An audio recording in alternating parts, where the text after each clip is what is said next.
Everybody, welcome back to the Off Base Sports Podcast. Once again, I'm joined this week by Todd. As always, I'm your host, Jason Bedinky-Critchlow. You can find me on Twitter, Instagram, Snapchat, and YouTube at JASONBANICKI. Todd, where can people find you? Right here. Oh, okay. So he's not going to let you know where to find you. Also, please subscribe, rate, and review to the podcast. It's on iTunes, Google Play Music, Stitcher, CastBox, Spotify, Partridge in a Pear Tree. One of those isn't real, I hope. But almost everywhere you could find podcasts, we're there except for SoundCloud. So I'm not paying SoundCloud twice to host my podcast, just like Podbean does. So sorry, not there. But it's been off for a couple weeks. I think a little bit has happened in sports. But first, the big news. I'm doing this podcast completely in my boxers because my balls was hot. I'd like to let everybody know I'm not sitting next to the man that's only wearing boxers. Todd, why are you calling me out? People are at home. They can't hear this. They can't see me. They're just listening. They have no clue that I'm not in my boxers, letting my stuff breathe out because my balls was hot. So, obviously, I think that leads us right into my first thing I'm going to talk about this week. And that would, of course, be Derek Lewis and the greatest post-fight interview ever given in the history of sports. Not just post-fight, by the way. Post-sports competition interview ever. Hands down. Because my balls was hot is all over the internet this week, including remixes and everything. And that was the third best line in that whole interview, by the way. Third best. Third best. Not second best. Not first best. Third best line. It's the most catchy, but it was the third best. What's the other two? So obviously, number two, coming in closely, is, hey, Derek, you showed a lot of heart in this fight coming back to knock him out. Well, yeah, I forgot. Donald Trump called me a couple hours before the fight and told me I need to knock this Russian guy out because the media was making him look bad for all the Russian to Putin shit. USA up in this hoe. Clearly a number two. USA up in this hoe. Clearly the number two line from that podcast. Or interview, sorry, not podcast. What am I talking about? He's been on like every podcast this week, too. He's gone from like 100,000 Instagram followers to like 1.4 million now. So, clearly, this is a man on the come up. And I don't know why it's all of a sudden, because like, if you'd ever watched any of his fights or listened to any of his post-fight interviews, they're all great. Like there's a couple of times ago after one of his, it was just a UFC Fight Pass card. I think it was on Fox Sports 1 or on UFC on the Fight Pass app. I don't even remember. But he's like, yep, got to tell my wife, I'm going deep tonight. Dude's just a clown. He's everything that the UFC needs to be the complete opposite of what they're dealing with right now. But clearly, the number one line, which turned out to be part of the interview that's just completely not true, by the way, that we found out now, is what Joe Rogan asked him. You're the number two contender. You're on won 9 out of your last 10 fights, clearly in line for a title shot. And he says, I need to sit my black ass down. I ain't got the cardio to go 5 rounds. I ain't ready for no title shot. I don't know what you're talking about. So I need to sit my black ass down and do some cardio. Number one line from that post-fight interview. We have 3 great lines. And, of course, as I said, it turns out, clearly lying about that not being ready for a title shot. Because as we all know, thankfully him and Daniel Cormier got out of the way to save UFC 230 from a main event that was Valentina Shevchenko versus Sijara Eubanks, and nobody wanted to see. So now we get a turnaround of 4 weeks, barely cleared from his medical suspension. Then we're going to get Derek Lewis versus Daniel Cormier in the all-time greatest heavyweight grudge match, period. End of discussion. It's not even close. And if you follow us on Facebook, you've already seen me share the video of the interview that started this very intense feud that we need to be the perfect counterbalance to Conor versus Khabib. Todd, do you know what started this feud between Derek Lewis and Daniel Cormier? I do not. You should follow our Facebook page and watch the post, because then you would see that this all started over Daniel Cormier disrespecting Popeye's chicken in a commercial by dancing like a crazy person. Because they asked him after UFC 226 when Cormier, or before 226, I'm sorry, when Cormier was getting ready to face Stipe and he won the heavyweight title, and he's like, Yeah, Derek was looking at me. He's like, "You awful small for up here." It's like he's looking like he wants to knock me out. It's like, then the reporter's like, "You care to comment on that, Derek?" And then Cormier hopped in. Yeah, I want to know why you don't like me either. So Derek Lewis cuts the back because he disrespected Popeye's chicken in a commercial a couple of years ago. Like, everybody's just cracking up. Like I said, if you didn't know who Derek Lewis was before, you need to go back and revisit. This guy is one of my all-time favorite humans, right there on Marshawn Lynch proportions. Right there with him, neck and neck. It's really close to be my favorite human right now. Not best human, favorite human. Again, very different discussions there, but favorite humans by far. And like I said, so it'll be a fun lead up. It'll be kind of the complete opposite of Khabib Conor, where it was so serious and so intense and led to a post-fight brawl. These two guys are going to have a good time. They're going to probably talk a little trash, but not a lot. They don't seem like the two kinds of guys to talk a whole lot of trash talk, but they're going to have a playful trash talk. It's going to be a lot of fun lead up to it. When was Conor ever serious outside of when he got his ass knocked out? Well, I mean, I'm just talking more of the topics, not necessarily. Oh, okay. Like talking shit about his religion, talking shit about his dad, talking shit about his home country, then trying to say during the fight, "Oh, this is all just business, man. This is just business." As you're getting beat the fuck up, and he's like, "Let's talk." Punch. Let's talk. Punch. Khabib, let's talk. Punch. And then he's like, after the fight, Khabib just owns it. "Why everybody want to talk about me jumping in the stands? Eagle's gonna eagle," was basically what he said. You know, you can't call him Khabib the Eagle, Nurmagomedov, and then be surprised when the Eagle eagles. Like, he eagle kicked Dylan Dennis, and Dylan Dennis deserved it. Fuck him, too. Acting like you don't know why he got eagle kicked. Fuck off, Dylan Dennis. You suck, too. But anyways, trying to act like in the middle of the fight, "Oh, I'm just trying to sell the fight." You don't sell a fight by disrespecting people's family and their religion and their homeland. Sorry. End of discussion. You don't need to do that. I'm glad you got your ass beat by Khabib's team. Finally, good to see another team right up there with a scrap pack for, Nick and Nate Diaz, Gilbert Melendez, Yancy Medeiros. They're like, "Fuck this. This is fighting. We take this shit serious. You come at one of us. We come in, we're all coming at you. Fuck you. Fucking disrespectful little leprechaun. Get the fuck out of here. You've lost 3 of your last 4 fights. 2 of your last 3 in the UFC. You ain't nobody anymore. You're teetering on being irrelevant if you can't be a clown. And that's all you're going to be. Get the fuck out of here. Talking about you in a rematch. Why? So you get your ass beat again? Like, it wasn't close. I know that there are pundits out there and guys who know way more about this, like Chael Sonnen, who's fighting tonight in the Bellator heavyweight Grand Prix semifinals, who says, he could see a case for McGregor improving. And we've seen McGregor improve off of losses. Like when he lost to Diaz, he came back and was a little bitch and kept leg kicking and running away the whole second fight. But again, at least didn't get absolutely pummeled. Because again, for anybody who wants to talk about the beatdown that Khabib put on Conor, the one that Nate put on McGregor in the first fight was even worse. So again, 2 out of his last 3 fights in the UFC, he has been handled easily. We're not even talking close fights. Or 2 out of his last 4, I guess. Because there was the Alvarez... Or no, 2 out of the last 3. Or 4. Yeah, if I go back to the first Diaz fight. So there's the 2 Diaz. So he's 2 for his last 4, and you got 2 and 2 in his last 4. I keep forgetting about Diaz 2, because I don't really count that because that was fucking biased-ass judges in that split decision. But away from that point, what I was getting at is, yeah, he does improve, but he's gotten his ass absolutely handled in 2 of his last 4 fights. To act like why he's the biggest draw, I don't understand. So what's maddening about sports fans is that somebody like him doesn't deserve that spot at that pedestal, and he's got it. And he hasn't earned it, really. Like, what, he landed a couple lucky knockout punches against some guys who probably would have beat him otherwise. Like, I'm sorry. That has nothing to do with his fighting ability. He's Irish. Well, they're all drunk, and they see another Irish guy fighting, and they cheer. No, I mean, I agree. There is that aspect of it where he has his following from Ireland, but he's huge in the United States too, and it's perplexing to me, even amongst the non-Irish. So I don't quite understand it. Again, Khabib would wax him again. He needs to go back and fight. He needs a tune-up fight. And for all those people who are saying, well, it should be Diaz and McGregor 3. I'm not sure that McGregor wants to put that risk out there either, because he loses that one, he's not getting the Khabib rematch. Right. And then now you're Now you're talking about what?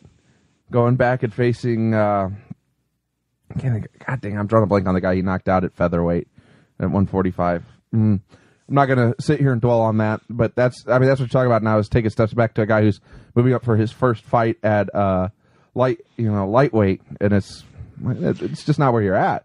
Like, all of a sudden, now you've turned your career into what could have, should have, would have been. And I mean, you'll sell pay-per-views and you'll make plenty of money, but at some point that stick is going to run thin, particularly against real teams that are going to be like, no, fuck this, we're going to murk you. You don't give a shit. We're from Dagestan. I grew up wrestling bears. You're a bitch. Let's go.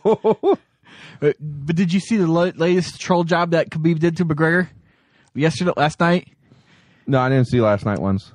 He responded, he said, Vince McMahon just hit me up to see if I wanted to join the WWE. Guess you're not going. I love it. Keep going, Khabib. Fucking troll him every which way you can. Fuck that clown. And then you get the people who, now that he's lost 2 of his last 4 fights, keep trying to make the excuse for Conor McGregor that, well, when he lost to Diaz the first time, he went up 2 weight classes for that fight. Bullshit. Yeah, technically, did they fight at a catch weight of 170 because Nate took the fight on 8 days? Yes. Did they fight at a different weight class? Not really. You know what they did? They didn't cut weight for the fight. They both just weighed what they actually walk around at for that fight. Holy cow, what a concept. No weight cutting to have a fight? Because they weighed in 1 pound difference, like 168, 167, 167, 166. Like for both fights, they both were within a pound, and neither one were at 170, so it's not like they were cutting to get there. They just didn't weight cut. End of discussion. Did you watch the pre-match interview or press conference with Khabib and McGregor? You mean the one where Khabib is like, McGregor didn't have one that I saw because I didn't see one from him. But then they had the one from Khabib. Why everybody talk about me jumping stands? No, the pre. Oh, the pre. I don't give a shit about the pre. You mean the one where Khabib left after 15 minutes because Conor showed up a half hour late, and then he tried to act like, I didn't stage this. I don't know why he left. Like, motherfucker, you're a half hour plus late to every interview. And Khabib was right. Fucking disrespect me and disrespect my time because you want to make an entrance? Fuck off. You're the number 2 on this card. I'm the champ. Motherfucker, I'm wearing the strap. And when I walk out, I'm going to be wearing the strap. Fuck you. I was more of you watching Dana White's reactions to both of them. He's cold-shouldered Khabib the whole time. And then, oh my God, if he could have been on McGregor's nuts anymore. Oh, that's well known that Dana White gets credit for being a good fight promoter, and he's not. Like, he picks a star, latches on, and then pushes everybody to the side. I mean, at least he listens to his fans to an aspect, because after he made that awful decision to make Shevchenko versus Eubanks the main event and got slammed for 3 straight days on Twitter, for it, he's like, well, I'll try and make Diaz-Poirier the main event, and then that didn't happen. So then he was able to take Derek Lewis's quick turnaround and make that him versus Corey. I mean, so at least he listens, but he's not a great fight promoter. He picks and chooses, and that's not what a good fight promoter does. Now, granted, in the boxing game, you just pick a star and you latch on and you promote all of their fights, and you make enough money doing that. But if you're going to be the organization that's promoting the fights, you don't pick who your stars are going to be. He tries to pick his stars, and it's for years why Nate Diaz has been pushed to the side. And Jose Aldo, that's what I was trying to think of, who Conor beat at 145. Or Demetrius Johnson. Oh, they're just not marketable. Or Tyron Woodley at 170. You're talking champions for 3 of them. Nate Diaz, who won the Ultimate Fighter and has been a huge draw wherever he goes and is one of the most entertaining fighters. And he's like, well, they're just not marketable enough. Well, why aren't they marketable? Is that Dana White's fault? Because every time you talk about them, you're saying they're not marketable. So your fans are like, oh, I don't need to pay attention. Well, if instead you would actually market your stars or market your best fighters, guess what? People would tune in. But you just want the easy, cheap route to easy money where Conor does all the work. It's like, I get it. The fighters have to do some of the work. But there is nobody in this business that will tell you that Nate Diaz doesn't cut a good promo and isn't a great interview and doesn't sell fights and doesn't draw interest because he does ridiculous shit like after Dustin Poirier got hurt this week. And says, well, I'll just wait till Khabib's ready. And then like a day later when Khabib's like, well, I'll just leave the UFC if they don't reinstate my one friend for his fight. And Nate tweets out, well, let Kebab's dumb friend back in and you could just fire me, Dana. That's fair, right? Like, What more do you want out of these guys if you would just quit marginalizing them? You know, Tyron Woodley is on TV. He's in movies. He's well-spoken. You have him, you know, Fox Sports has him as one of their analysts for major fights. Like after 229, he was there doing analysis. He's well-spoken. He's got the presence. But when you dismiss these people because they don't do clownish shit, like Connor or he whose name I won't speak at the interim champion at 170 because he's an ass clown, you know, does ridiculous shit, then to make it easy for you, you failed, not them, and that's on you. Question for you. What does Don King do with this type of promotion? What could he do with this? Still a whole lot of money and then without the he could get everybody online. I was gonna say Don King was a master marketer and a master thief. So yeah, he'd do a great job making sure he maximized the amount of dollars he could steal in the process by marketing anybody, because that was his job. I mean, he made you think every person Tyson fought that they could, you know, actually win the fight, even though most of them had no chance. And that's one of those interesting things. Like, I was watching some of the YouTube videos of old Tyson fights, and there's one where, like, somebody posted Tyson defies gravity while you know, boxing, and it's just all of the punches he was missing in some of these fights. Like, people forget. You know, everybody remembers Mike Tyson's one knockout power. You know, his ability to stop a fight in 30 seconds. They forget how good he moved for heavyweight, because he was actually undersized for heavyweight. He was short. He wasn't as big as some of those guys. That's why he ran into trouble with guys like Lennox Lewis and what's the other Holyfield. You know, because they were taller, they were bigger guys. I mean, granted, when he was in his prime before he went to prison, he handled guys like that just fine. And of course, Holyfield liked to headbutt people. As people always seem to forget in the ear biting incident that Tyson had pointed out to the official twice before then that he was headbutting them and said, "Fuck it, I'm doing something about it myself." Then, like, you know, that, you know, he could handle those guys, but you know, it was because of his defense. It's how good he moved, how quick he was, and then it would just set up that explosive punch, because now you're just swinging it air, swinging it air, swinging it air. You've left yourself wide open because you're in such a bad position that it's just that uppercut would sneak through and just crack. Good night, sweetheart.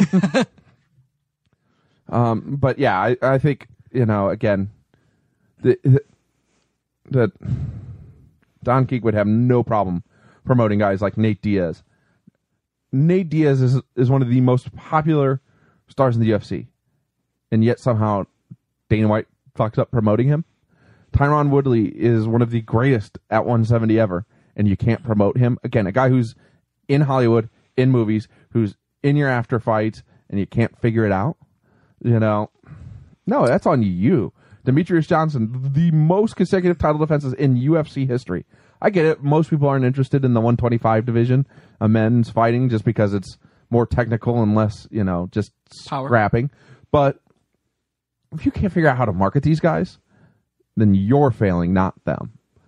And then I alluded to it there a little bit about what was definitely the most heartbreaking news for me this week in UFC, and that was Dustin Poirier pulling out of UFC 230 against Nate Diaz with an injury, and then Dana White pulling Nate Diaz off of the card altogether. Although Nate Diaz is still training, so who knows? Because he's still posting his pictures on Instagram and Twitter of him training pretty hard, so maybe he's looking for just the right opponent, or maybe he's just staying training for whatever his next fight will be. But I was so excited for that, and I'm still excited for 230. I probably won't buy it now because there's no Nate Diaz.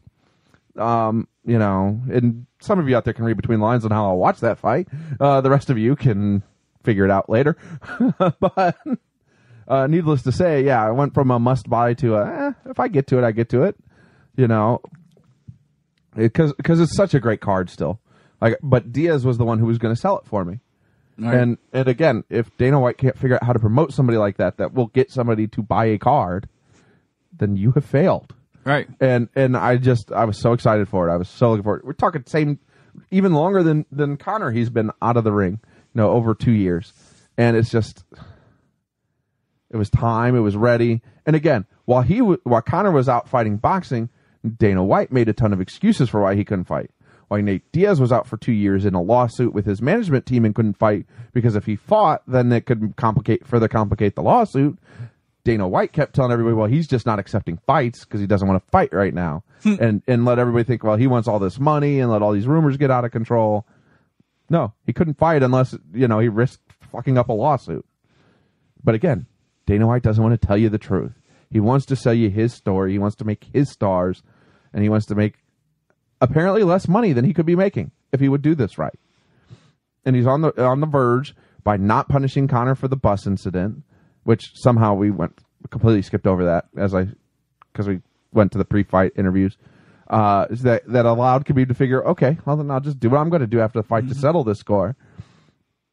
Because you're not going to punish him, how can you punish me? And now, he's going to be up to the athletic commission, who's definitely going to punish him. But again, the athletic commission in New York should have punished Conor as well. Yeah, you've seen what they're projecting at this point. 10 days for both. No. 10 days is temporary, pending the ability to suspend them indefinitely for the full investigation. They cannot suspend them more than 10 days without a full hearing. Okay. So they have to do a hearing to do an indefinite suspension. Most likely what you're looking at for Conor is 6 months and a minimal fine. What you're probably looking at for Khabib is 12 months and up to 10 to 20% of his purse. So they're going to take the belt from him? Most like a UFC will at that point, yeah. Again, so wait a minute, is that just in Nevada, or can he still fight in other states? He would have to fight overseas because every state respects every other state's athletic commission suspensions. So even though Nevada is the only one who suspended him, New York City won't license you, California won't license you. I thought there was a way around that, and I just it's fight back overseas. No, I thought this was the Tyson when Nevada wasn't ever giving him it back, but New York. Well, there does get to be a point where one commission just says we won't license you anymore, but you're not technically suspended. Because to be suspended, they have to have a valid reason to suspend you. Okay. But they can just refuse to license you. Okay, and that was not suspension. That was the licensing with Tyson. Correct. I know he applied in New York, and they were like, really, really wanted to give it to him, but...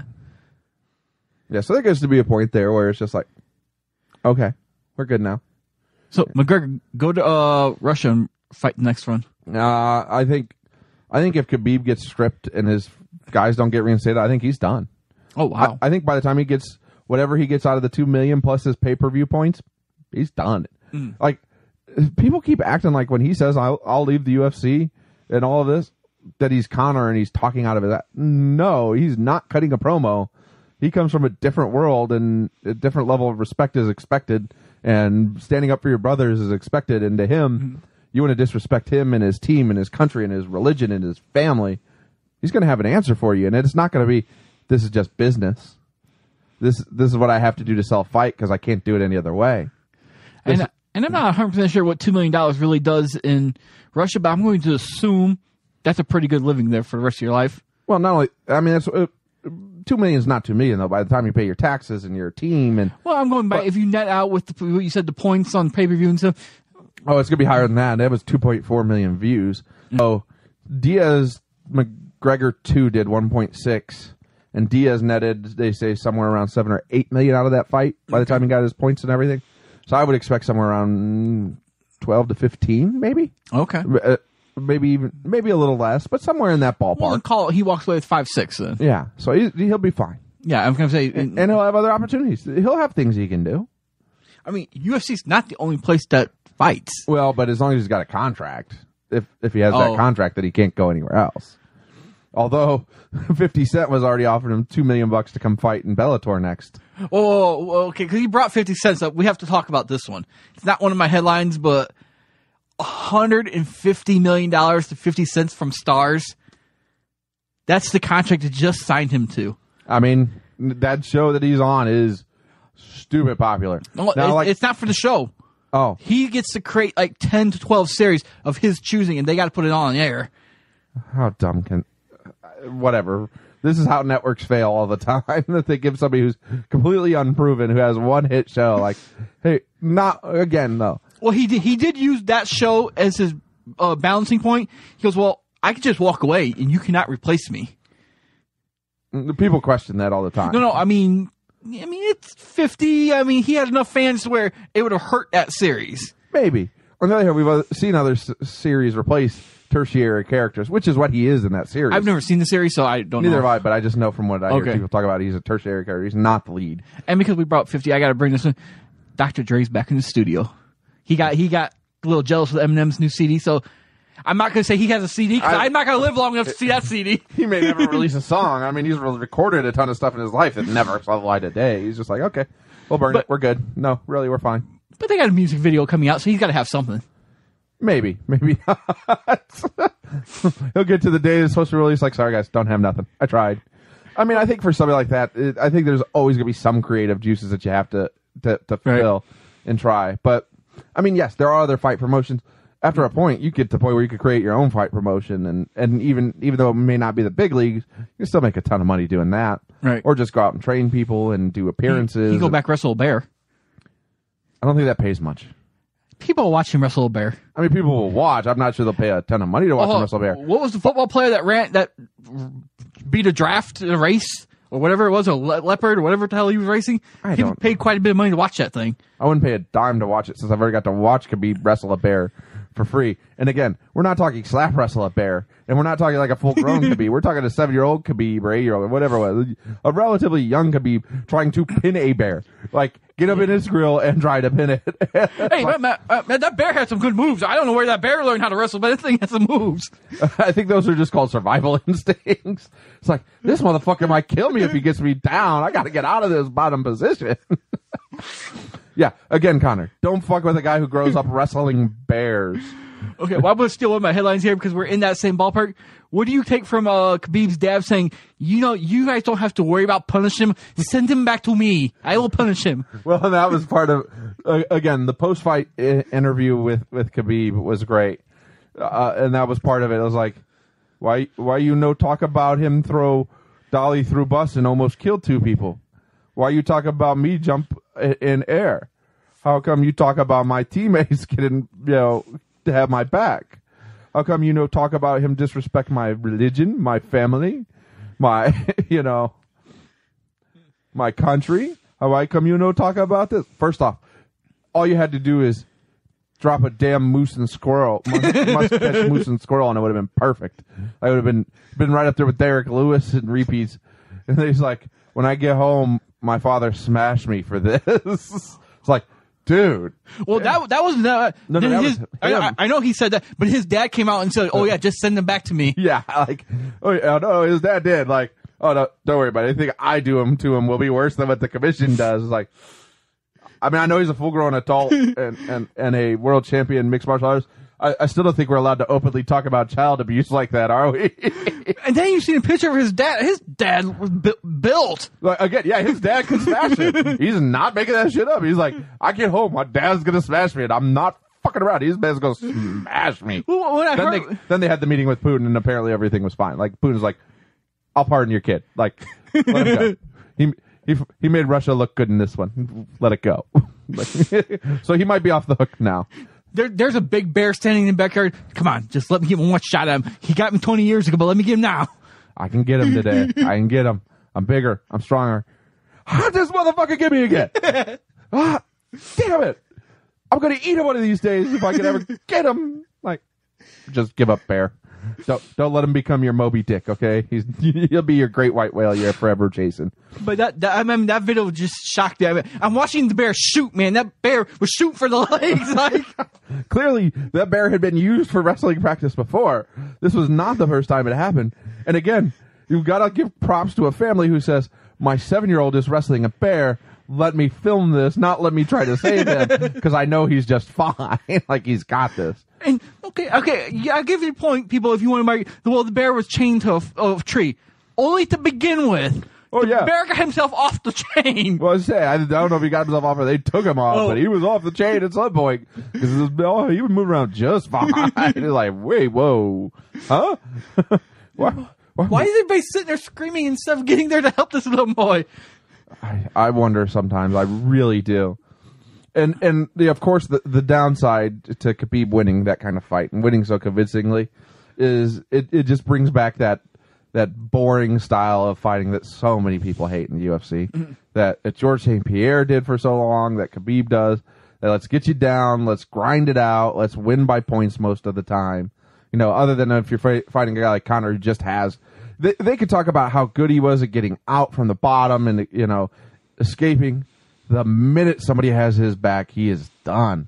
We've seen it every time he loses. If he gives up his back, he is done. He does not have the jiu-jitsu skills to go to the ground. Well, but Conor was supposed to be the one that was better with his hands. He could outbox him. I question he was able to outbox him. I seen the hits that Khabib hit him with. Well, I don't think any of us saw that right hand overhand coming from Khabib. It's like, wait, what?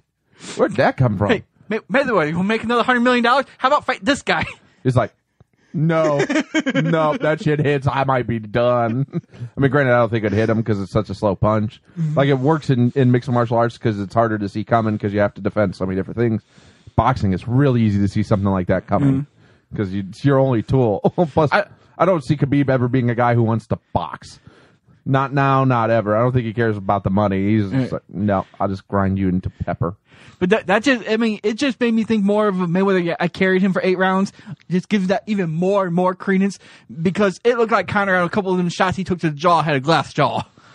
I wouldn't say that. I mean, but he definitely can get rocked. You saw it against Diaz in both fights where he got rocked. And in that second Diaz fight, that fight probably should have been stopped in round 3 when Nate was just constantly teeing off on him. But again, I got a hunch, and it's been said time and again, the boxing score, you know, that scores for these things and the officials are up for sale. Let's be real. I got a hunch that they told whoever was officiating Diaz McGregor to not to stop the fight by TKO unless it was absolutely necessary. Because if you go back and watch some of those barrages in the third where it was clearly a 10-8 round and only one judge scored it 10-8, you know, no, it should have been stopped. There were legitimate points where you could have stopped that fight. So I don't know that it's a glass jaw as much as just he's got cardio issues. It could have to do with his muscle. He doesn't conserve his energy well because he's such a fast mover, or running away from people sometimes because he's a little scared chicken. Too much bourbon. Too much Propa 12. Too much Propa 12. But, you know, again, it's hard to tell when somebody's come back from 2 years off what a rematch could look like, because it can always be different, because now you both have a little more information on each other. It's a little different fight the second time versus the first time, but we'll see. If he didn't have that information on Khabib beforehand, he needs to fire everybody in his corner, because Khabib didn't really do anything that nobody didn't expect him to do, outside of maybe the few hands he put out there, because that wasn't seen, but everything else was 101 for him. Right. I mean, I would agree, but it's different when you can experience what that power and what that speed is like, and it's hard to find guys like that to train against. Like, you can train for takedown defense, and you can train getting up to the bottom, but it's different when it's a guy like Khabib or a guy like George St. Pierre who have made careers out of being that level of wrestler and that level of ground guy. You know, it's just a different game from those guys than even quality wrestlers you can find. Not finding these guys. Is it wrong that when I picture Khabib training, I see the Rocky 4 with the big axe chopping trees down in the middle of 3 feet of snow and running? And yeah, for the Rusty guy, somehow he ends up being the guy who's more like Rocky in that, and then you had the fake Drago in the fight against Derek Lewis. No, fake Drago, not real Drago, fake Drago. Although you do get more of a real Drago versus Rocky fight tonight, again, at the Bellator Heavyweight Grand Prix, when you get Fedor Emelianenko, who's probably the greatest mixed martial arts heavyweight fighter of all time from Russia, versus the American gangster Chael Sonnen. So, again, and that's on Paramount Network for anybody who wants to tune in and watch it for free. Or on DAZN, whatever that awful streaming service is that Bellator is trying to shove down our throats to make us watch. Paramount. It's not part of my cable package. Well, no, but I know somebody who's got it, so I can just log in and stream it off of theirs. Again, details. Don't focus on details. Focus on watching. Again, so you're talking 2 of the greatest fighters. Now they're both safely past their prime. You know, Chael Sonnen's 41. Fedor's probably 42, 43. So, you know, we're not talking guys in their prime, which is some of what Bellator trades on is, of course, we're not going to have the best of the best at every weight class. We're not going to do that. Although they have some guys that are very much in that discussion with guys like Rory McDonald, Mousasi. What's the guy that Nick Diaz knocked out that got eventually kicked out of the UFC for hitting somebody after the bell? I can't think of his name. But anyways, I mean, they've got some guys that are in there, but a lot of times it's guys who are a little bit older that have a little more of a name, or guys that are coming up. So they tend to trade on that, and that's what this fight is. Most people will guess that the winner of last night's fight in the heavyweight Grand Prix will win the heavyweight Grand Prix and be the heavyweight champion. But you never know. At the heavyweight division, that's kind of one of those things. Like, you can know because they're younger and more athletic, but you can't know because they're heavyweights and it's, one punch. Or in the case of Chael Sonnen, who's again a NCAA quality, national champion wrestler 20 years ago. If he gets you down, sometimes that's hard to get up from. Granted, he was a light heavyweight most of his career, but also I think he fought at 185 even, because I know he fought Silva a couple times. Nice. Are we done with this one, or we got some more to go on? I think that kind of wraps up the UFC news. I think that carries us a good bit of ways in, too. Mm-hmm. So if we want to do some headlines. Well, no. First, do we have a Javi Baez moment of the last couple of weeks? I mean, it does. I think Derek Lewis covers it, doesn't it? Like, well, you didn't give him the award, so I had to ask. I mean, clearly, first off, that knockout with 11 seconds left to go in the fight, where he hits him with the left to the body, the right that just clocks his jaw, then gets on top of him and just 3 hard punches to that chin, and he just goes lights out on a fight that otherwise Derek Lewis had lost. Like, he got owned in that fight. He was down 80-something to 30 significant strikes. He was getting taken down. I mean, he was getting up. Derek Lewis was exploding out of those takedowns, but he was getting taken down and ground and pound. He was owned in that fight for most of that fight, but left, right, pop, then to the ground. 3 quick rights, and he was lights out with 11 seconds to go. Then the post-fight interview, greatest post-sporting event interview of all time, clearly our Javi Baez moment of the week. Okay, I just wanted to make sure, because there was an award and you didn't give it to him, technically. I don't know if I should have to even put that on there. There's just going to be stuff that goes, as we talk about the podcast stuff, where you'll find, exactly what I'm talking about and clearly be able to tell what was the Javi Baez moment of the week, or a couple weeks, since it's been a couple weeks since I put out a podcast, because I had a wedding. Shout outs to Brad and Brittany Hess. Congratulations on getting married. That kept me busy, so apologize for being a couple weeks out. But again, it's free shit. You guys get to listen to this for free. Bitch all you want later. All right, then we're ready for the headlines? Ready for the headlines, guys. You know you love this segment. You miss it when he's not around. It's the only thing Todd's really good for around here. Calls me out for not being in my boxers. Man, my balls was hot. They still are hot. But he's wearing boxers and shorts. Again, why ruin it? They don't know. They don't know. I'm not 100% sure I'd be comfortable if you were just sitting in your boxer sitting next to you. That says more about you than it does about me.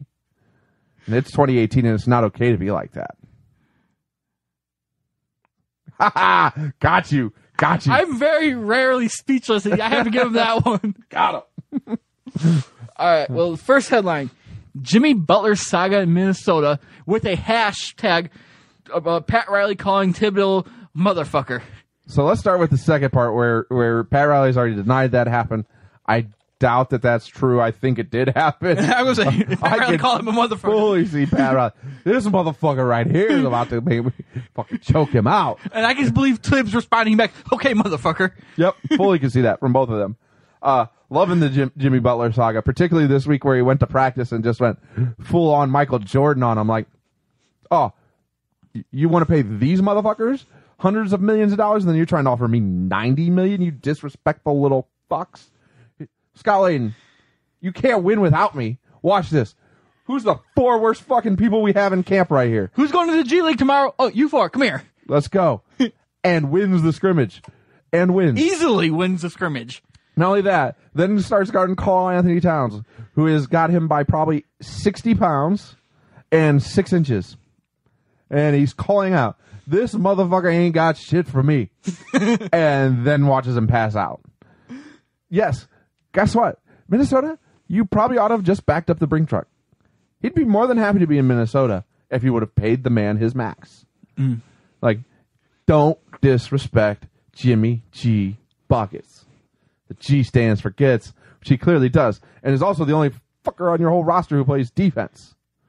So, yeah, I agree. Yeah, not arguable. That defense was garbage with him. Imagine it without him. Like, and I don't blame Thibodeau for not wanting to trade him. He's like, my job's on the line here. I'm not giving him away for a guy and a pick.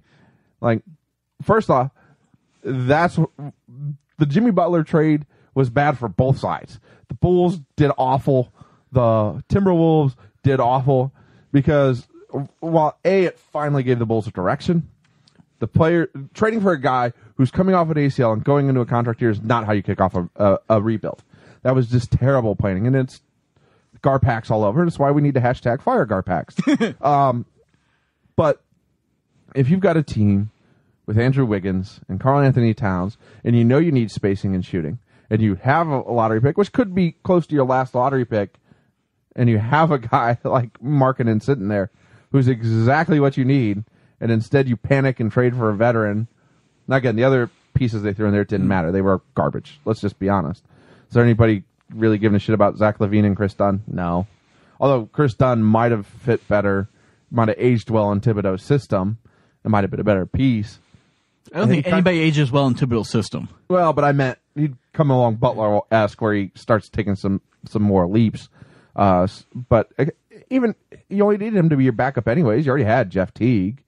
So if you could have a guy who could be a change of pace or go out and help on the perimeter defense.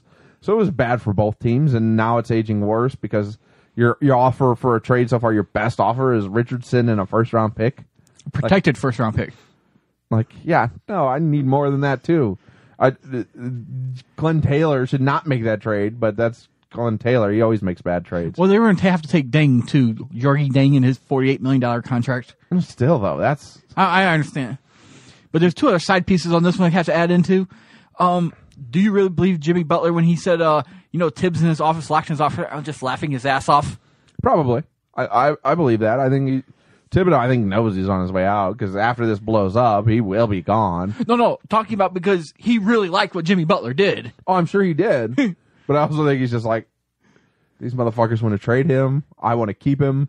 They don't want to pay him. Like, these motherfuckers fucking my shit up all day long. And then the godfather of Minnesota, Kevin Garnett, comes out and says, you're both delusional.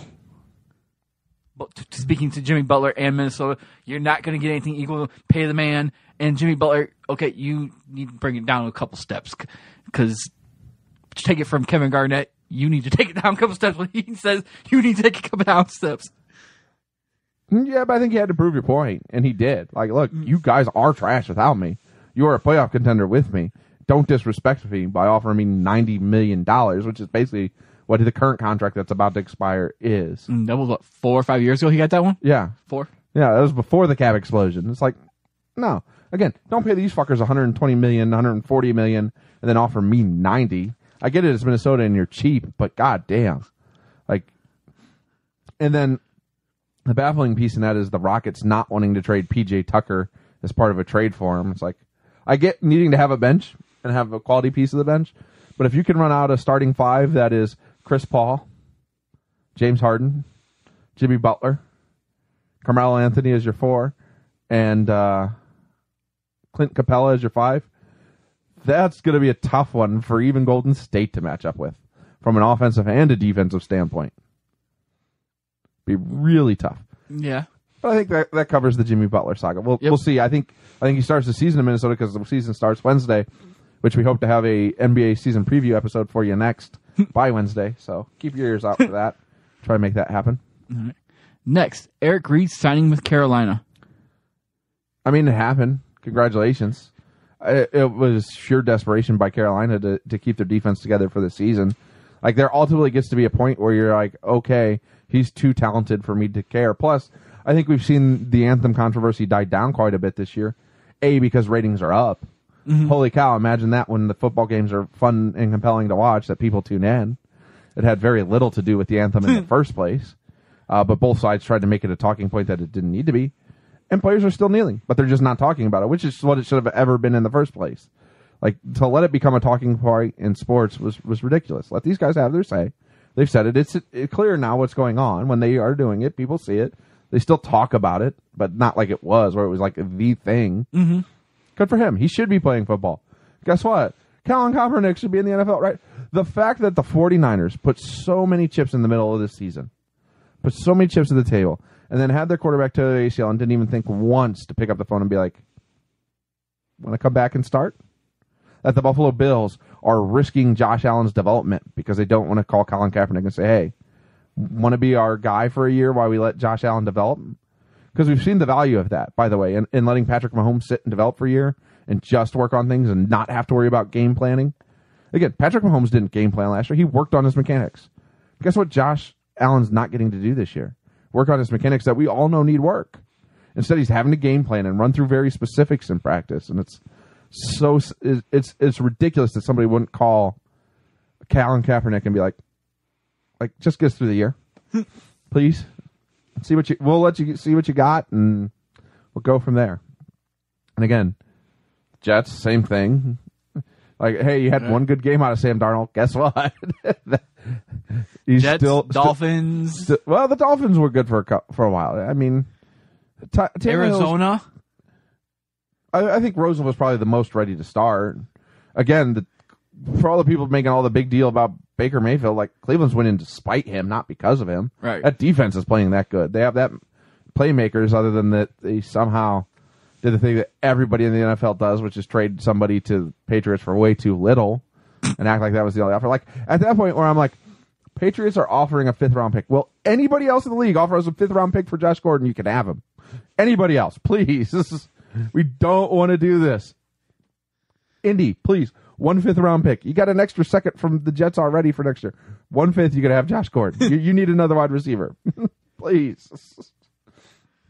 Or, I mean, they could have done what the Bears did when they wanted to get rid of Marshall. You can have Marshall and a 7th. Just give us a 6th. Oh, but once they were offered the 5th, that's the bar. Oh, I know, but I mean, you could have tossed in maybe, okay, I'll give you him and a 6th, and just give us a 5th. Well, but again, just somebody offered me something. At that point, somebody's like, calls you, hey, the Patriots offer a 5th. Like, okay, I'll offer you a 5th too. Just keep them from there. All right. Mm-hmm. All right. Odell Beckham comments on the Giants with Lil Wayne by his side. I don't understand why Lil Wayne was by his side. That still doesn't make any goddamn sense. Like, hey, you know what I'm going to do? I'm going to make a very serious accusation that's going to absolutely disrupt my, explode my locker room and be a pain in the ass. I'm going to do it with a fucking mumble rapper drug addict next to me. Everybody will take me serious then. I'm not doing this just to pretend to be Chad Johnson / Ocho Cinco or Terrell Owens or any of these guys who could legitimately draw the attention. No. I'm going to have to bring somebody with me to help get eyeballs on me. Get the fuck out of here, Odell. Go be a new... You got paid $90 million. If you didn't want to be there, you had the option to play one more year and be gone. Yep. You chose to come back. You took the $90 million. Don't fucking blast the team that you chose to play for. Sorry. That's on you, brother. Oh, by the way, the Giants probably could use Kaepernick, too. Giants could use a lot of things. It's hard to tell what their problem is. I mean, granted... They can't block? Well, that's some of it, but there were times where they blocked pretty well, and Eli has still looked awful. Well, I understand, but he looks like the first guy from that draft class of 2004 that's done. Mm-hmm. Really done. But he's looked at it for a couple of years, though. I mean, he's been struggling for a couple of years, but this year it just... Well, and this is the last year of his contract, so I think he's done. He might have one more, but if I have a hunch that they're going to either be like, you're playing for next to nothing or you're gone. Problem is, in New York, it's hard to get rid of a 2-time Super Bowl champion winning quarterback. Like, you should be able to do that. It should happen, but it's just tough. I don't even know who the backups there are. They drafted the kid from Cal last year. Okay. I can't think of what his name is right now, but you know who I'm talking about. Not really, but... Webb. Okay. Davis Webb. All right, that's enough on that. That wasn't that interesting to me. Like, I'm sorry, I'm a Steelers fan. I have way more drama still going on with Antonio Brown being sued after he throwing hissy fits on the sideline. Le'Veon Bell, won't he show up? Well, I tried leaving those out of it, but since you brought up Bell, You know how you call? I swear to God, he listened to your podcast, or his manager did, and said, "Well, if he comes in week 10, like they're going to hold him out 2 weeks. So what does he do? I'm going to come in during the bye week. Then you're going to hold me out another week. That means I get the most money I can." Well, and what somebody pointed out is if he was even smart, if he's smarter, and obviously they weren't because they didn't get it done. We're in week 6 now. Mm-hmm. Is that he would have reported Friday. Then his 2 weeks would have been week 6, the bye week 7, and then he would have been able to play the most. Because at some point, he still has to play to demonstrate value. Right. Because if you don't play well coming back from this, that's going to hurt your free agency case. Because you're out riding jet skis, and you're out throwing lavish parties and living your best life. You're not training well. You don't come in shape and ready after this, it's going to cause some serious pause for teams when they're doling out free agent dollars. Right. Except for the Colts. It's called fucking dumb no matter what they do. So I guess you're okay there. Never mind. I take back my entire statement. But it's also amazing how different the Steelers looked when they went back to handing James Conner the football. Like, hey, now granted, some of that is that Atlanta's run defense is hot garbage. Because, I mean, Conner has looked... You could have got 100 yards, I think, that game. I wouldn't go that far. But, I mean, their run defense is hot garbage. But also, it's just been very early in games they've gone away from James Conner when they're down 10 points. It's like, no, keep running the football. You have to have that balance. Plus, he's a guy who's going to break some big plays, not Saquon Barkley-esque big plays. Because Barkley's, going back to the Giants, is one of those guys that shows this extra value in fantasy world than he does in real football because he breaks 2 long runs a game, one of them for a touchdown. Great for fantasy fans. And you look at his stats and they look great. Then you look back at like 18 one-yard runs on top of that. And it's like, oh, never mind. Yeah. All right. Got NASCAR news for you. There's NASCAR news? Jimmy Johnson and Chad now splitting up. Yeah, I saw that. It's over too. They're both at the end of their run. I mean, realistically, Jimmy Johnson, once upon a time at his age, he would have had another decade to go. But in today's NASCAR, he's a couple years away from retirement, which is part of NASCAR's problem is guys are retiring in their early 40s now because of injuries, because of the money, because they're not making the money they were 5-10 years ago. So it's tough for them as an ego side to take that kind of pay cut. But it was inevitable that was going to happen. They had one of those great runs that's been rarely matched in the sport of NASCAR or in NASCAR. If you don't want to call it sport, I'm fine with that too. I would argue with you, but you know, again, drive 200 miles an hour into a corner and hang on for dear life with your life at stake and tell me that's not a sport when there's 42 other cars, 39 now, other cars around you, at Daytona or Talladega where they're inches away. Yeah, tell me that's not nerves of steel. Excellent hand-eye coordination. Takes physical fitness to make it happen. Anyways, it was going to happen. It was time. Again, it's a couple more years. I think this is seeing, okay, we have a young guy who we feel is really talented. Him and his crew chief aren't clicking, so let's try this. Okay. See, it just gives me that question: is Chad? Has some of it passed Chad Knaus by too? He forgot how to find new ways to cheat. Well, and some of it is even after a point, no matter what, in areas where you could cheat even more, and then things like that.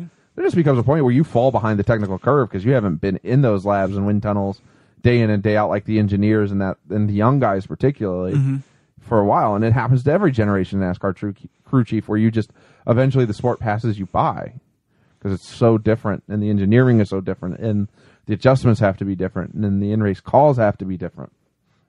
So it's not surprising. Congratulations to all their success. I don't know what you would call it because it's not what they try to call it. No, he's not one of 3 7-time champions. He won playoffs. He didn't win championships. Right. I don't think he ever won one legitimate championship in his career. Maybe the first one. I think all of his were in the Cup Series. Now, it's very likely he would have won full season championships, which to me are part of why NASCAR's dwindling is because they've lost the traditional fan. They're not coming back. There's people like me. I think I watched Daytona and that was it. I think I got Talladega too, and maybe the 600 on after the 500. Okay, maybe the 600. Yeah, maybe the 600. But again, I'm not watching much, and even I don't think I watched all of the 600. I just I think it was on, but I didn't even watch the Brickyard 400 this year, which I would normally at least turn in. It's becoming more like golf than so season championships like the FedEx Cup mean nothing. Did you win one of the majors or not? So did you win Daytona? Mm-hmm. Did you win the Southern 500? Did you win, the Brickyard? And did you win the 600? Coca-Cola 600. Those are the four. You win those, great. Anything else? Well, you win one race all year, and now you're in the playoffs. You win a couple races in the playoffs at the right time, and you keep advancing, right, no matter how good your year was. Right. Like, I understand you wanted to try to make winning more important so that the races would be more exciting at the end. Guess what? Your viewership grew when people were winning races by 2 or 3 laps. It wasn't close, exciting races that drew people in, per se. Right. It was the personalities. It was the drivers. It was just seeing cars do what they do. Now, granted, those races were rare, but they existed. But there were still times where there were 5 or 10 people on the lead lap. At the end of the races was pretty common. You mean like when Junior had the one Daytona race where he started on the pole and the only time he wasn't leading the race was when he had to go to the pits? I mean, those are one thing, but I mean, that we talk of these things would happen on just regular courses. And part of the problem was, and they know it, is people got bored with the 1.5 miles. Like, I get it that was the best for the track promoters to get the most seats and have the best views, but eventually when every racetrack every week was almost the same, everybody just got tired of it. Yeah. Like, you used to have a lot more short tracks. Yeah, but one of them with all about 1.5 mile cookie cutter now. No, a bunch of them are. Not all of them, but a bunch of the races are. They tried something cool like the Roval at Charlotte, where they kind of turned that oval into a modified road course, which was kind of different. I didn't get to watch the race, but led to an interesting end because Jimmy Johnson lost his goddamn mind and missed the second round of the playoffs because of it. Kudos, dumbass. But yeah, there's a lot of reasons for that. But yeah, good for them. Okay, they had an amazing run. Congratulations. All right, for this next one, I'm going to need you to get into your best LeVar Ball mode. NBA forces Ball to cover up big baller tattoo or will get fined every game that it's visible. Also, J.R. Smith has the same one, but this one's a little bit more... J.R. Smith one's way funnier because it's J.R. Smith. Like, I could say never lost 100,000 times about Big Baller Brand and be willing to pay the fine because we never lost. Big Baller Brand billionaires. That's who he is. Big Baller Brand billionaires can afford to pay the fine. But the NBA is kind of painting themselves into a corner here by trying to find these guys for their tattoos of their... I get it. They're saying it's advertising and they're not paying for the advertising. Can you read a motherfucking tattoo during a sporting event? Hell no. You're giving these brands free advertising by talking about it, by saying you need to cover it up. Because the minute it's covered up, somebody's going to talk about it. Somebody's going to realize what's under there. If you just let it be another and they're... Again, on J.R. Smith, how many tattoos does that man have? Do you think people are really going to pay attention to the one that's average? No. Do you think they're going to pay attention to the Big Baller Brand one that's already on his shoes anyways? Get over it. He quit wearing the Big Baller shoes too. Well, but... Because they sucked. Well, yeah. But you get my point. You're making it... You're giving these brands free advertising by saying you don't want them to have free advertising. Well, for the Big Baller one, it's ESPN, ABC, TBS. Well, they fucking put the camera right on the Big Baller and talk about it. I'm like, well, why don't you just tell them to stop fucking talking about it? Or eventually they would just stop. They would. Yeah. I mean, it's great now, but eventually it would have went away. Nope, that's the NBA doing their own self in. So I got 3 quick ones here for you, and then a couple extra ones to finish off. But I think these should be quick. Did you see A-Rod wearing the Red Sox jersey is losing a bet? Yeah, I saw that. Funny as hell. It was different, but again, it was also very close to happening in real life. If the players' union hadn't stopped it and said, no, you can't give money back. You just can't shorten the value of your contract because the Red Sox don't want to pay it. Sorry, you signed a contract on both sides.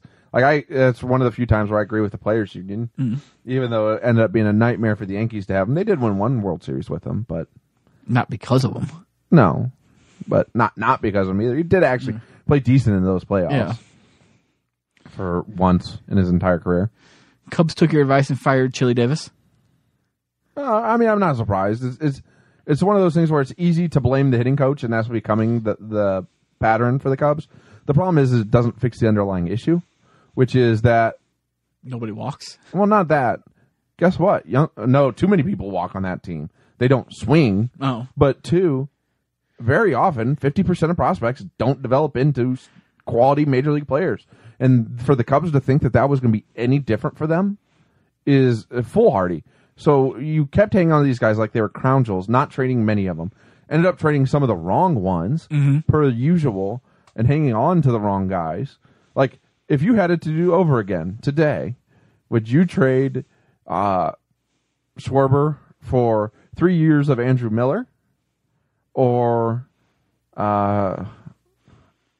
what's the second baseman for the Yankees now that we traded for half of a season of Aroldis? Torres? Yeah, Gleyber Torres for half a season of Aroldis Chapman. Well, he'll be a shortstop next year. But again, I'm easily trading Schwarber for 3 years of Andrew Miller, no questions asked. But they thought Schwarber had more value than Torres. Turns out they were way wrong, which is par for the course for Epstein-led teams. They won a World Series. It's great. Took a lot of lucky breaks to get there. Same way it happened when he was in Boston. He didn't win because he had the best teams. He's never won a World Series because he had the best team on the field. Best built team in all of baseball. He's won because he's got lucky breaks in the playoffs. He's had some things go his way. But he doesn't sign or develop pitching at all. Right. At all. That's his pattern. And he's overvalued his own prospects consistently. And you're starting to see that now. That there's no prospect pipeline coming. They're tapped. They're it. When David Bodie gets to be as good as it gets, and he's not that good, great. He hit some really clutch home runs. He also played wildly mediocre defense and couldn't hit for long stretches of the season beyond that, and went 20-plus games without a home run. Like, I don't care how clutch your home runs are. If you only hit 3 and 2 of them were game winners, fantastic. Like, so that's the part of the problem is now you have guys like Ian Happ who've plateaued, and now if you try to trade them, their value's down. Right. Schwarber, who have plateaued because you hung on too long, and now his value is down. You have Addison Russell, who you're basically going to non-tender this year because his power's gone away the last 2 years, and now he's in the middle of a domestic violence suspension, and you already took on Aroldis Chapman. Do you want to deal with another headache from another one for a guy who's not producing anymore? Right. No. You know, so suddenly, now you're in this strange place. I do have to correct you one thing. Did you say a team that had Javi Baez, nobody swings the bat? Okay, fair enough. One guy. But I wasn't referencing him because he wasn't really an Epstein pick. And trust me, I have a hunch if it was up to Theo at some point, he would have been traded. Yeah, that was a Madden save. I was like, no, this guy's special. Like, he doesn't fit the modern statistical baseball, which is a whole nother topic that we could do for a whole day on what's driving me insane with watching the playoffs and pitching staffs and hitters and everything else. But, yeah, that was definitely a Madden save. So, again, the second year in a row they fired a hitting coach. They're going to bring in somebody else. Some of these guys will get better. Some will regress. And but at some point you have to admit, not every prospect hits. Right. You have to own that some of these guys just don't develop. Albert Almora. Yeah, wasn't he always the defensive specialist? I mean, I know he had somewhat of a bat in Myers, but his calling card was the glove. 300-plus guy, but right now he's a platoon 300-plus guy. Right. Like, you just can't even play him against certain pitchers. It's to that point. And then Contreras this year had just a absolute power outage. Right. And didn't hit as well as you would expect. Now, he's one of the guys I think you could expect to rebound. Plus, his defense is so valuable as a defender. That he could hit like David Ross and he'd still have value to your team. Well, and that's always been the kind of catcher position anyways. Like, it's not the position you're looking for offensive firepower. You're looking for guys who can impact the game defensively. So I think he's safe. But I really do think you will see some of these guys traded and non-tendered this year. Just because you get to a point where it's like, are they worth the investment financially? Are they worth the headache? Well, plus, we have other needs. Right. And an interesting offseason, to say the least. All right. Did Major League Baseball tie-breaking crappy system screw the Rockies this year? I don't know. So baseball has always had these tiebreakers and things like that. And it's always been part of baseball, so I don't necessarily have an issue. There are people that are at that point where they're like, okay, is it time to maybe reevaluate and say, do we go to if there's a clear winner in head-to-head matchups, should they win the division instead or get the wild card positioning, whatever? I can see a case made for that. Do I think Major League Baseball could have done better and instead moved the American League to Wednesday games and the National League to Thursday once it became clear you had 2 playoff games in the National League on Monday and then turn around and play the wild card games on Tuesday? At least gave them a day off before they went to the 3rd straight game in 3 days with no break. Well, it was really 6, 7, 8. It could have been like a week, 2 weeks worth of baseball straight without getting a break. If it was the Cubs, it would have been. I mean, yeah, exactly. There was something to be said for doing better there, clearly. But I don't know if it's time to throw out the play tiebreaker games. I think it's just always been interesting to watch in baseball. But again, I think there is a case to be made for going to the head-to-head records at least, and then if the head-to-heads are tied, then you can do a tiebreaker game. Because I don't want to get to where it's football where you start, well, what's your division record and then what's your conference record? And no. But they could have flipped the American and National League wild card game and when the division started and did it that way like you were saying. Right, giving teams, at least a day of rest there. I mean, the Rockies were throwing pitchers 3, 4, and 5 in their rotation against 1, 2, and 3. Milwaukee, who's been sitting there for 3 days without nothing. Right, but Milwaukee's also part of that modern statistical thing where, we're only going to throw our starters like 4 innings if we have to because they're not facing a batter the 3rd time around, and now we're going to go to the bullpens. And it's going to be part of baseball's watchability issues if they don't fix it soon. Right. You are going to have to go to a point where you limit the number of pitching changes per game to fix the game of baseball. Because this isn't me being a purist because I'm far from it. At this point, I've relented, and I would love to see the DH in the National League with interleague play. I've definitely changed part of my stance on interleague play. I still want to see it done differently than it is. It's not special anymore, so it doesn't have that to it. But it's time to stop these every year crosstown rivalries. Because again, if the wild card and you already have the imbalanced divisions schedules, if you're going to make the division winners so impactful, it shouldn't get to be a case where every team in the division is playing different teams in their league. You should just play the American League East one year, the American League Central one year, and the American League West one year.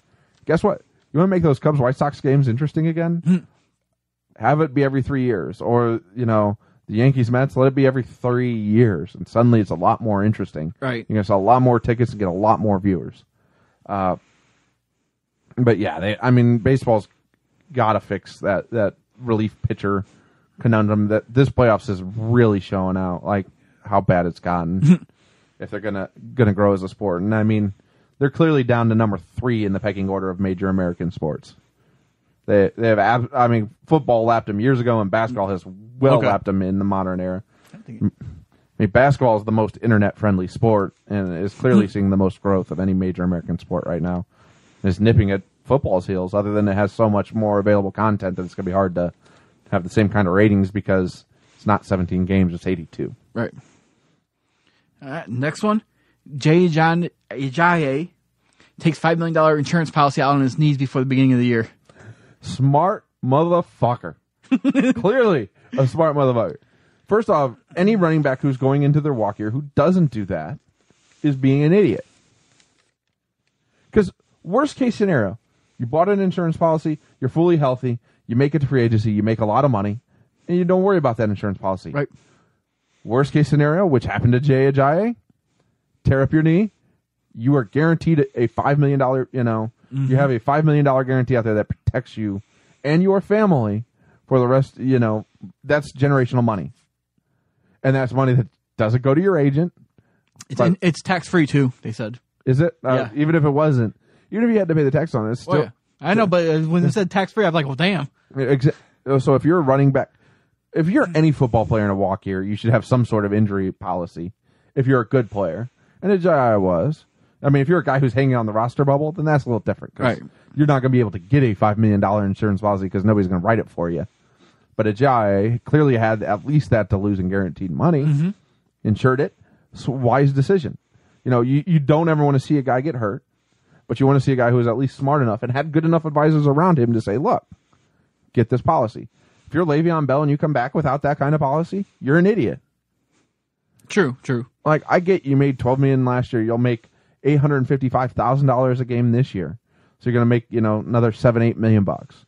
That's great. You should still have a policy to protect your free agency. And the policy only cost $100,000. To me, big money. To them, even Ajayi, he only made $2 million this year. So, I mean, for him, that was still a big money, but it was well worth it. Right. Again, because if you don't use it, you don't care because you're going to make your money in free agency, and that $100,000 is whatever. Mm-hmm. But if you get hurt, it has protected you and your family. So, yeah, hopefully when they do these rookie symposiums, maybe they'll send him to actually be like, look, this is what can happen. This is the worst case scenario, and this is how you protect against that if you're getting that close. You don't have to be an asshole. You don't have to hold out. You don't have to hold your team hostage. Like, I get it. I get when guys do that because you saw with Earl Thomas what happens when you don't. Now you're hurt. But again, hopefully he had insurance. I doubt it, though. All right. You're hurt. You're not going to get as big of your last contract, particularly for a guy like Earl Thomas, who's going to be his last big contract. Yep. So I fully understand why they hold out and why they fight for what they fight. And again, I'm always going to have the players back. Le'Veon Bell deserves to be paid. He really does. Mm-hmm. Well, we got 3 left, all baseball related, and 2 of them relate to the Cubs and one's not. So which one do you want first? Let's do the non-Cubs one first. Angel Hernandez. Let's save this one for last because this will be the rant to end the podcast on. Okay. So we'll go back to that. You just said the name and my blood pressure spiked. Almost as high as yours, Mr. Blood Pressure Pills. Sucks being old, doesn't it? Yes, it does. Don't get old, people. All right. Cubs employee David Ross to interview for Minnesota next head coach in baseball. I mean, it's a good guy to interview. I don't see him being hired as a manager this soon. My question would be, for the Cubs, do you allow him to go? Well, you can't stop him when he's interviewing for a manager position. He actually has a position higher than the manager, so they could. His current position is technically higher on the... So you can't... The special assistant positions are not considered higher than managing positions. Well, that's how ESPN explained it. Yeah, no, they're not going to stop him anyways. They wouldn't do that to him. Because then that just creates a culture where he doesn't want to be there. And well, they were most special assistant positions are year-to-year contracts anyways. No. Specifically, the players sign them that way when they take them, so that way if they want to be a manager or coach somewhere. I think he likes the special assistant position because it keeps him home more often than not. I was thinking more of maybe Madden leaves at the end of the year. He's going to just maybe retire. Maybe David Ross next for the Cubs. No. God, no. No. Way too young, way too close to that team to be their manager. Okay. You can't be a player 2 or 3 years removed and manage that same team. Okay. He would need to go. If he wants to be a manager, he should do what Sandberg did, which is go down to the minors and learn it. And then Sandberg had a ton of terrible luck when he got to the majors and getting skipped over for the Cubs job twice, ending up in Philly right as that team aged out, and then getting let go right before they turned the corner. It's like, fuck. But, again, if you're a Hall of Fame player, I don't know why you're trying to manage. Anyways, Dave Ross is not. David Ross will be a great manager someday, I fully expect. Right out of the Joe Girardi clone. But it's tough to take over a team that's competing, for championships right away as the first team to manage, too. But that's what Minnesota does, though, in hiring coaches. I don't remember Paul Molitor having a lot of head coaching experience. Well, no, but he was also a Minnesota legend. Yeah. I mean, there's a little different there. Okay. Next one. Cubs plus Harper, good match. The Cubs have to do something to fix that offense. They cannot continue. They are at that point where they have spent so many years expecting this core to click and gel and grow and fix their offensive woes, in 2017 and 2018, and just cost them. That you cannot go into 2019 counting on this core to click and gel and everybody, take steps forward the same year. You have to add another bat. And I don't know if that's Machado or if it's Harper. Well, I like Harper more because he's left-handed and he doesn't want to play a position where he's a defensive liability. But well, I was more of with Didi from the Yankees having Tommy John. They were talking about the Yankees throwing a whole lot of money at Manny Machado. They were, absolutely. And I could see that happening, even without Didi, because they could have put him at, third base. Okay. They definitely didn't have the third base riddle solved either by any stretch of the imagination. So, I mean, they had options there for Machado, and I can easily see that happening. I expect him to be more aggressive on the pitching front still, just because even without Didi, their offense is really good. Right. That their pitching is their problem, Correct. So I see that being where they focus their attention. Whereas for the Cubs, it's very much on the offensive side. You know, for what you could say for all the years talking about these talented hitters, and that offense did win them the 2016 World Series. Mm-hmm. I mean, granted, their pitching was great that year too, which is what it takes to win a World Series. You have to have great pitching and great hitting. You can't count on one or the other anymore. I mean, we had freaking awesome pitching August. I mean, we had the lowest freaking team ERA in baseball. Right. But when you're scoring 1 run in 22 innings and do or die, win or go home games, you're in trouble. Right. That's the point. You know, and then when you see some of these post-game comments from fans, and it just drives me insane. Cubs fans are the worst. I am a Cubs fan who hates Cubs fans. I know how self-hating populations occur now. I've been a Cubs fan who hate Cubs fans basically my whole life. But you see these people, oh, well, we need to fire Chili Davis and get more professional hitters like Chris Bryant and Kyle Schwarber and this guy and that guy, not more free swingers like Javi Baez. That's why we only scored 1 run in 22 innings. It's like, he drove in, you're only running those 22 innings. In the wild card game, twice he was in scoring position to be the winning run, and he got stranded on second base. Like, you might want to pick a different player as your example of what's wrong with the Cubs offense this year. Get the fuck out of here. Pick a different person. Pick Ian Happ. Chris Bryant had like 12 home runs all year. That shoulder injury could be a very real problem going forward. Oh, and by the way, he's not having surgery? That's because shoulder surgeries are no guarantees either. That's the problem. What he needs to do is go have that stem cell injection that a lot of people have been doing in that shoulder. Go nuts, kid. Take your offseason, go to Germany, get stem cells injected. Good to go. But yeah, no, I like Harper. I've had my eye on him for a couple years. What's your outfield then? Of all the available, they signed Harper and everybody else is available because you know somebody's going to be traded. Who's your starting outfield day one? So your starting outfield is probably Hayward in center. Okay. Is probably Harper in right. Mm-hmm. And Zobrist in left. Okay. Maybe. No, I mean, what is your lineup? Well, see, it just depends. Because now I have to see who the starting pitcher we're facing is. Because I'm going to be on the projection that Addison Russell doesn't come back. That Javi Baez is your starting shortstop. Yeah, I'm going to agree. He's at short. La Stella's at second. La Stella's not going to be a starter. Or La Stella will be your professional bench player. You have to who's have your starting second baseman? That's what I'm saying. It is depending on who it is. You could put Zobrist at second. You could play Bodie at third. Put Brian out in left. No, I'm saying starting line. I mean, this is your go-to starting lineup. Game 7 of the World Series, you have your outfield. Who is your outfield? Doesn't matter who the pitcher is. Well, again, not knowing what the rest of their offseason moves are. Right. That always puts you in this tough spot. Right. But I'm probably going... I guess I'm trying to get to... Is Hayward playing left field and Amari's sitting in center? No. If anybody's playing left fielder, if Almora's playing center, Hayward's in right, and then Harper's in left. Okay. If you go with that. But I'm going to throw out this crazy idea. After the Cubs direct free agent Addison Russell by not offering him arbitration this year, they need some contact to their offense. Okay. They will have an opening at second base. Okay. There is a team in Miami with a second baseman who is a professional hitter that makes contact that would be more than happy to trade their veteran second baseman. They got two. You got to be more specific. I think you know where I'm going. I think I know about We're bringing Starlin Castro back to the Cubs, baby. It's going to happen. Mark it down. It's not going to happen. I'd love to see it happen. It's not going to happen.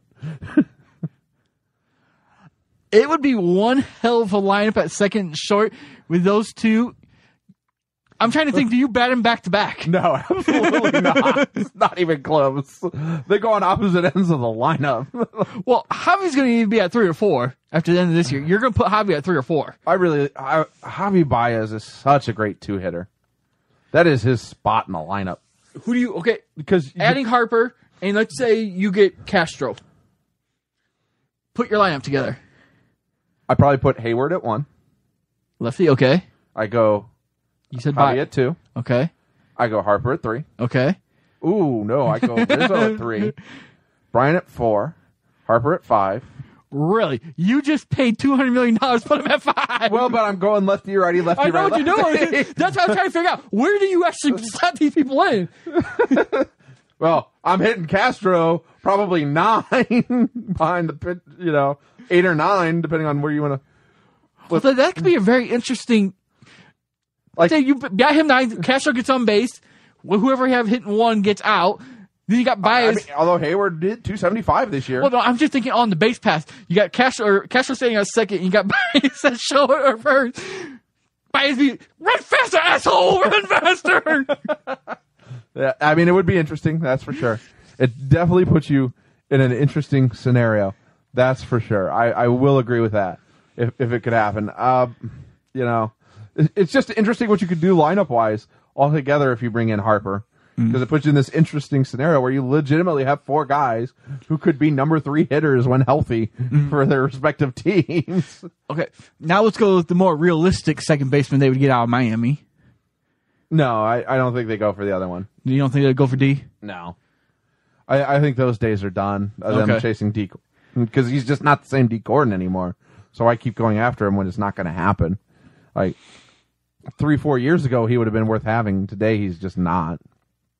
I think. Could you bet Javi Baez won?